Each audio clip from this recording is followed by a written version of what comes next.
رب الفلق. اللهم أعوذ بك من عين تحسد وعين تحقد وقلب مليء بالغل.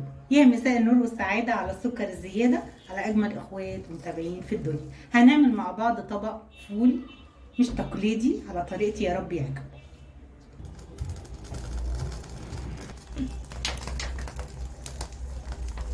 أجمل حاجة الفطار والأكل الشعبي بصراحة، يعني بيأكل. شوية زيت أبيض، ننزل بالبصلة،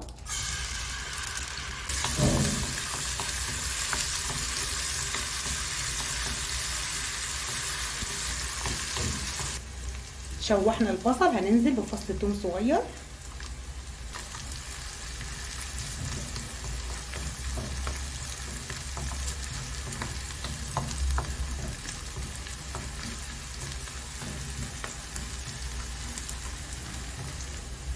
وننزل بالفول.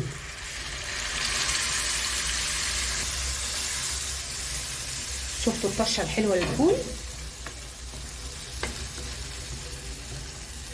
نهدي النار،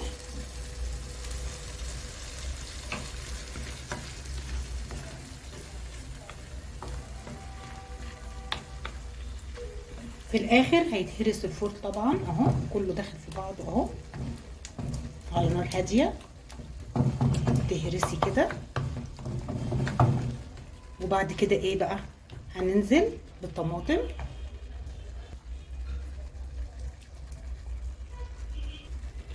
فلفل حامي، ونقلب.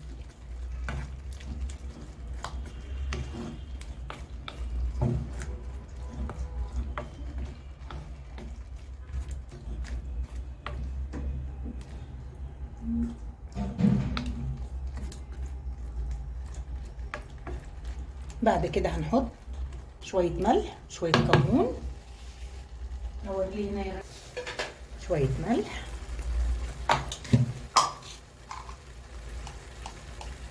شوية كمون. هنقلب التقليبة الحلوة تمام كده.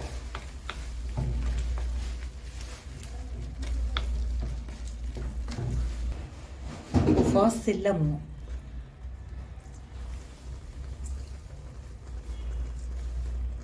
اخر حاجة بقى الطحينة البيضة،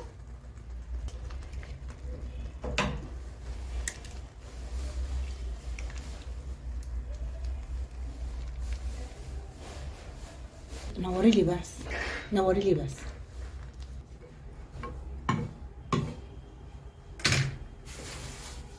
كان في عندنا بتنجان كنت عامله مسقعه، ودول اللي فاضوا من الاكل. هقول لكم طريقه جميله قوي. شويه زيت صغنطاطين، البتنجان فيه مقلي بزيت فمش هنكتر الزيت. ننزل بشرايح البصل،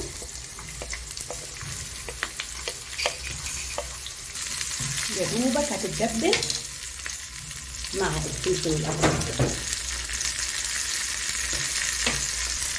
فص ثوم، ملح، كمون، فلفل، طماطم،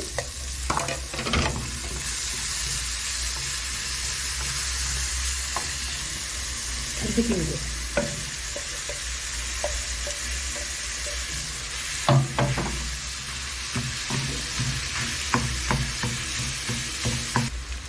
ليمون،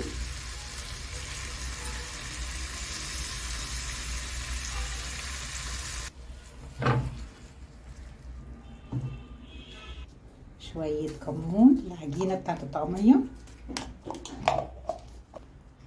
وسنة فلفل، شوية سمسم بقى.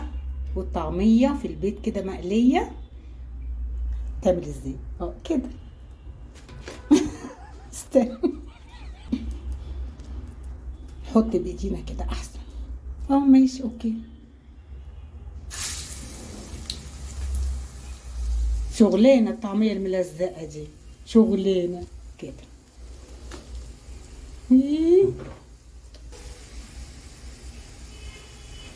حلو صبح يا حلو طل، يا حلو صبح نهارنا فل. عملنا اجمل فطار، يا رب يعجبكم. قد ايه طبق الفول على طريقتي.